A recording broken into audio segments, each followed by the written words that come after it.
Olá pessoal, continuando a comentar esse livro aqui, Em Costas Negras, do Manolo Florentino.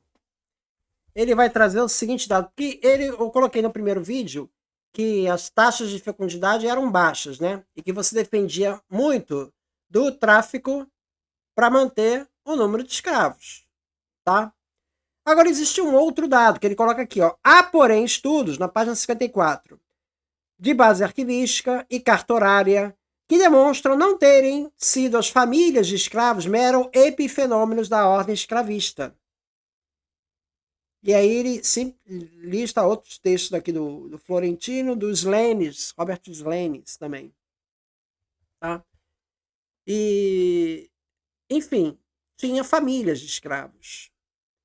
Aí ele diz assim, pelo contrário, elas constituíam um elemento recorrente no âmbito do sistema, mesmo antes da extinção do tráfico. Então não é um pouco contraditório? Porque ele diz o seguinte, olha, esse número de escravos ele se garante só com os tráficos, porque o índice de nascimentos aqui é muito baixo. Mas, por outro lado, tem famílias de escravos. Então não era para ter filhos? Entende que tem uma tensão aí no negócio? Tem uma tensão aí no negócio. Aí, não é esse tampouco o panorama que fui dos inventários por mim analisados, os quais advirta-se não são o melhor corpo documental para o estudo global das relações familiares entre os escravos, visto que seria a expressão do olhar dos avaliadores de escravos para o mercado. Considerando-se apenas aqueles cativos unidos por parentesco de primeiro grau sancionado pela Igreja, casais com e sem filhos e as mães solteiras e seus rebentos, então, assim, está tratando então dos casais com ou sem filhos, tá? E também as mães solteiras. Em plantéis com mais de um escravo, tem-se no mínimo que de 15 a 35 entre cada 100 escravos rurais e de 10 a 30 em cada grupo de 100 escravos urbanos ligavam-se por laços parentais de primeiro grau. Ai, meu Deus do céu. Tá difícil entender isso aqui. Aí ele joga para a tabela apêndice 31. No apêndice 31 diz assim, vamos pegar um ano lá, de 1790 a 1792. 35 famílias que ele identificou. Perfeito, 35 famílias, tá? Então pode ser homem e mulher, pode ser só mulher sozinha, tá? É isso que ele pegou, 35. Aí vem, no meio rural,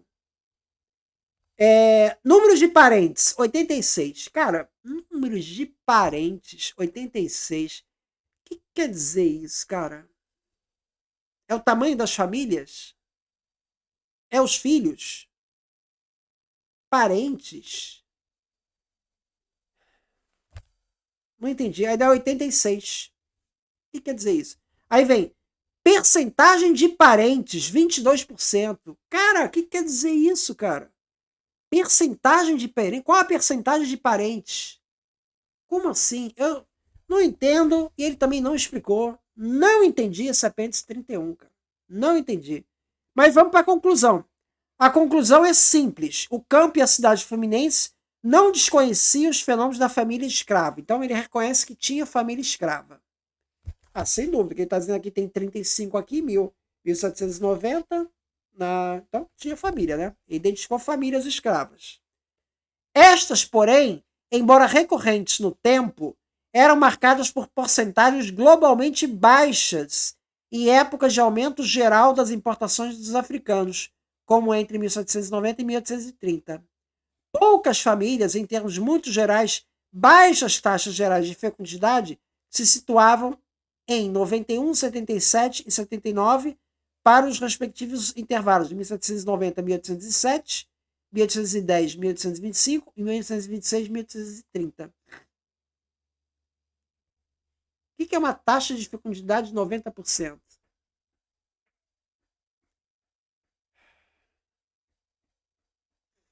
Seria melhor você dizer assim, qual a média de filhos por casal? Né? Porque aí você teria uma ideia, né? A média de filhos é 0,2. Opa, realmente tem pouquíssimos filhos. Nem muitos não têm filhos, né? Agora, a taxa de fecundidade é de 91%. Não está claro para mim o que significa isso, mas ele está dizendo que essa taxa é baixa. É isso que 91% é uma taxa baixa, tá? É isso que ele está dizendo. Que são poucas famílias e baixas taxas gerais de fecundidade.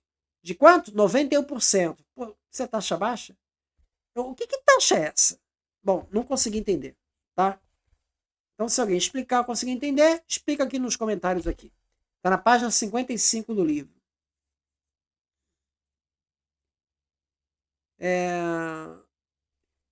Então, ele vai voltar nesse tema na página 60.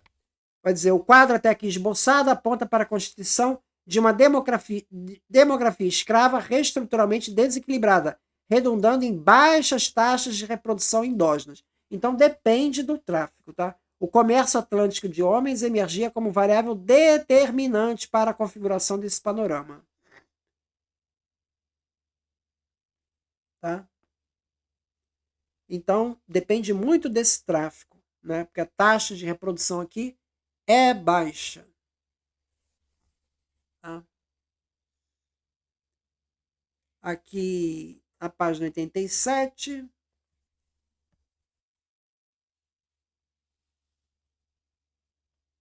Ele vai falar sobre a questão de como esses escravos eram conquistados lá em Portugal.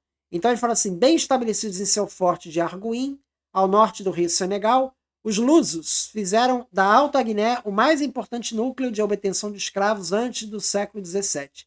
Os sequestros executados por pequenos grupos de europeus armados que de surpresa atacavam as comunidades costeiras eram então mais comuns do que nos tempos seguintes.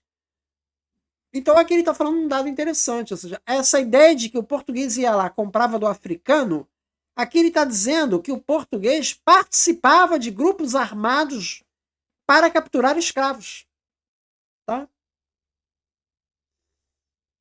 Não tinha isso. Isso não estava descartado. Ele vai voltar a falar isso na página 95.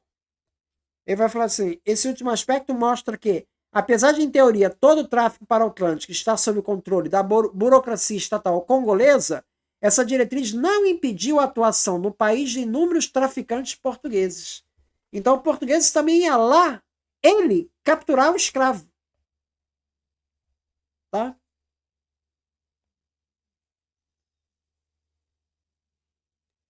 Tampouco era possível evitar o apresamento de inúmeros súditos do Manicongo.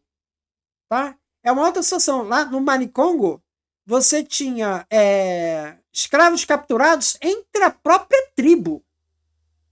Que é a coisa que o Alberto da Costa Silva diz que jamais isso acontecia. Página 95 aqui, tá dizendo que não, era raro, tá? Era raro. Mas também tinha isso. O liderança Maniconga lá de África, ele capturava o próprio súdito da própria tribo dele. Tá? Isso, aliado à lucratividade revelada pelo comércio negreiro, fez os níveis internos de tensão social crescerem constantemente, pelo que o século XVI testemunhou a eclosão de sucessivas revoltas nas aldeias congolesas vítimas de razias. Ou seja, havia revoltas por causa disso, dentro da própria tribo. Ou seja, desfaz aquele mito de que eram todos escravos lá. Não, você está indo lá capturar gente para levar para o Brasil. Tá?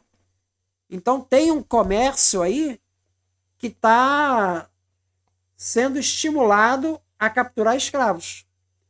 O novo incremento da economia americana, agora no século XVIII, teve por consequência tanto a intensificação da competição entre traficantes de diversas nações na costa, quanto a maior interiorização das fontes de produção de escravos. A partir da segunda metade desse século XVIII, o atendimento da demanda de além-mar esteve intimamente relacionado com os primeiros ensaios da Jihad, Guerra Santa Islâmica, levada a cabo por estados interioranos contra os pagãos. Essa guerra, comandada por autoridades e aristocracias regionais, fortalecidas pelo comércio com o Mediterrâneo e o Atlântico, especialmente entre comunidades mais débeis, o que não excluía os embates entre estados já fortemente assentados.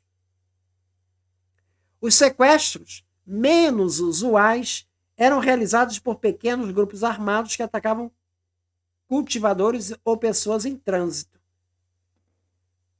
Tá? Então tinha guerra santa, tinha mercenário capturando escravo, tinha prisioneiro de guerra sendo levado para escravo. Então tinha várias situações ali e que estavam sendo colocadas ali nessa questão, tá? Outra questão que ele fala, por exemplo, Angola, ele tinha uma economia complementar com o Brasil. O Luiz Felipe de Alencastro, né, no Trato dos Viventes, vai falar muito sobre isso, né? É quase como se fosse Angola e Brasil juntos, tá? Aí ele vai falar na página 97. Em Angola, o Estado colonial português não foi capaz de levar adiante o projeto de colonização pragmática, colocado em prática com êxito do outro lado do Atlântico. Foi o caso do Brasil. E Angola não deu certo esse negócio de fazer colônia lá. Afirma-se que isso aconteceu porque o Estado lusitano, atendendo ao sentido da colonização mercantilista, se esforçou para criar ali uma economia complementar à brasileira, desestimulando qualquer atividade que pudesse concorrer com a agroindústria exportadora de açúcar no Brasil. Então, assim, enquanto aqui no Brasil se fez colônia com engenho para produzir açúcar, lá em Angola não. Para não concorrer com os engenhos aqui do Brasil, era capturar escravo, era outra atividade, tá?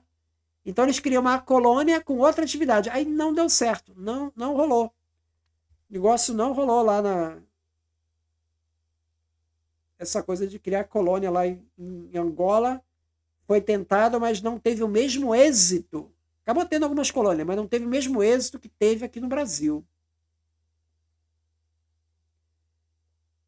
É isso então. Muito obrigado, então.